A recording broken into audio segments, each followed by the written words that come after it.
So what are the Peltz principles?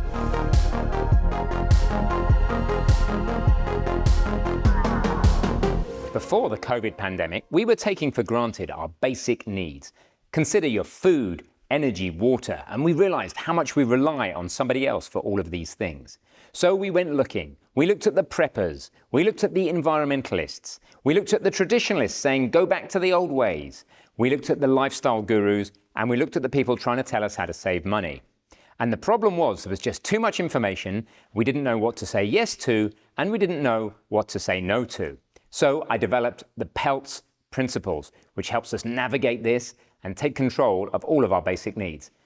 Let's explain what they are. Number one, P, prepping without paranoia. This means accepting that stuff goes wrong, preparing for it, but not wearing tinfoil hats and getting ourselves all paranoid. Imagine you're living in a city and there's a water crisis for whatever reason. This could be a run on water, this could be a pump failure, could be an electrical problem, could be a pipe leak, could be a cyber attack. There's 1,000 reasons why you might have a supply problem. That city is going to be in crisis trying to deal with all the people who don't have enough water for the next few days. Now look, the odds are the city or your local area will solve this problem pretty quickly. Will they solve it in 3 hours? Maybe not. How about 3 days? Probably. So what I'm encouraging you to do is to have 3 days of water under your own control. It's very simple to organize that. Just think 5 liters, about 1 gallon per person per day. So if you're living with a partner, then that's 10 liters or 2 gallons per day. That's all you need to go and purchase. So purchase it slowly over the next few weeks or months. Don't open it, store it somewhere cool and dark, and just leave it there. Now, every month or so, consume one of those bottles and replace the oldest one in a continually circulating fashion. And then you have a rolling stockpile of 3 days of water.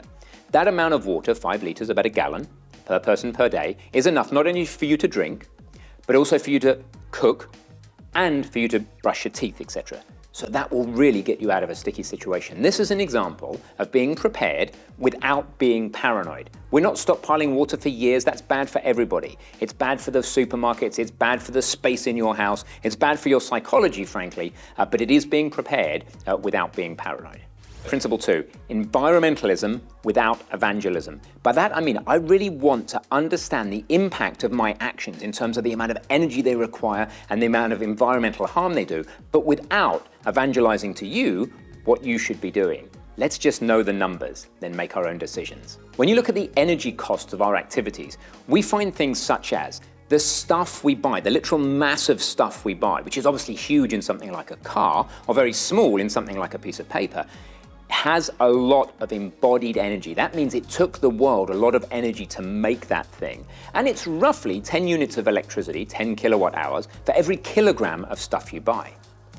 And it accounts for, the stuff you buy accounts for about 40% of your total energy footprint. Putting that all together, what it means is if you halve the amount of stuff you buy, the weight of stuff you buy every year, you would cut that 40% into 20%. You would cut your energy usage, and hence if everybody do it, the world's energy usage by 20%.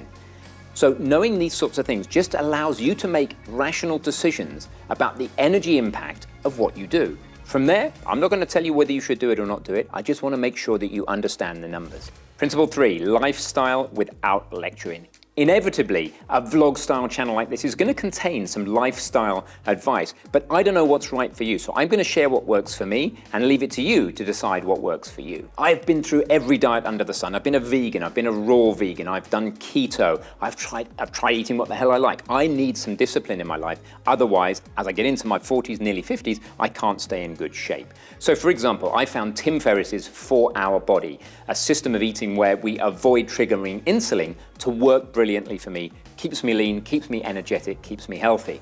I don't know if that's going to work for you, but this is an example of lifestyle without lecturing. I'm going to share over the coming weeks, months, years what's worked for me in terms of nutrition, in terms of exercise, and if you think any of those things may work for you, I'd love it if you took them on board. Get your thinking cap on for this one, traditionalism without technophobia. Let me give you an example. Tradition should be a guide, not a jailer. What do I mean by this? So the way that things used to be done should continue to guide us into the future. For example, this building I'm in right now uses something called a lime mortar. When cracks appear in this brickwork and moisture comes along, they actually self-heal. It's great. There's some things about the way this building is put together which have been forgotten in modern construction. However, we don't want to be technophobic. We've also got a lot of technology supporting older buildings like this, such as dehumidifiers, heat recovery ventilation systems, smart home systems, and more. So what we're trying to do here is balance learning from the past, traditionalism, with technophobia. Let's not be afraid of the latest stuff. Let's just keep it in context. Finally, principle number 5, saving money without suffering. If we can do something 10 or 100 times cheaper by doing it ourselves, surely that's worth it. And we don't need to suffer. The end result can be at least as good, if not better, than if we'd have paid through the nose for somebody else to do it for us. Here's a quick story. We wanted some big, heavy planters for just outside this wall to put, well, plants in.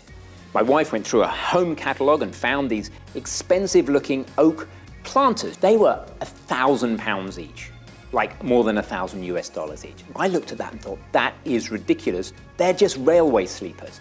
You know, literally the things that you lay rail tracks on. So we bought less than £100 worth of railway sleepers, screwed those puppies together ourselves, and got the same end result for less than 1/10 of the cost.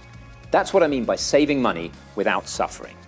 So to summarize, we're going to be talking about prepping, but we're not going to get paranoid. We're going to be talking about environmentalism, but without evangelizing. We are going to be giving lifestyle advice, but without lecturing. We're going to be doing things the traditional way without being technophobic. And finally, we're going to save a lot of money without suffering. I would love to hear in the comments how each of these 5 things currently applies to you. How are you applying them? What are you doing? What are you not doing? What works? What doesn't work? Let's all learn together. I will be reading the comments and I can't wait to engage with you.